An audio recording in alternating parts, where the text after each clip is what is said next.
Hello guys, welcome back to Mister Info Pilot channel. So நான் வந்து ஒரு முக்கியமான விஷயத்தை பற்றி சொல்ல போகிறேன். ஸோ இந்த வீடியோவை கடைசி வரை ஃபுல்லாக பாருங்கள்.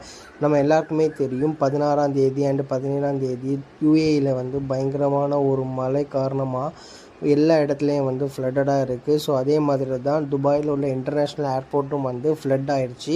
ஸோ இந்த ஃப்ளட்டு காரணனால 16ஆம் தேதியும் 17ஆம் தேதியும் எல்லா ஃப்ளைட்ஸுமே வந்து லேண்ட் பண்ணது கூட அலோவ் பண்ணாமல் எல்லா ஃப்ளைட்டையுமே டைவர்ட் பண்ணி விட்டுட்டாங்க. ஸோ 16ஆம் தேதி நைட்டில் இருந்து இப்போ வரைக்கும் வந்து ஃப்ளைட்ஸ் எல்லாமே வந்து டிலேயில் தான் இருக்குது. தற்போதைய டிஸ்ட்ரப்ஷன் ரேட் பார்த்துக்கிட்டிங்கன்னா அரைவலுக்கு வந்து 75 மினிட்ஸ் டிஸ்ட்ரப்ஷனும், டிபார்ச்சருக்கு வந்து 200 மினிட்ஸ் டிஸ்ட்ரப்ஷன் ரேட்டும் இப்போ இருக்குது. ஸோ அதே மாதிரி தான் ட்ரிவாண்ட்ரம் இன்டர்நேஷ்னல் ஏர்போர்ட்டில் 18ஆம் தேதி மார்னிங் போகிற எமிரேட்ஸ் அண்ட்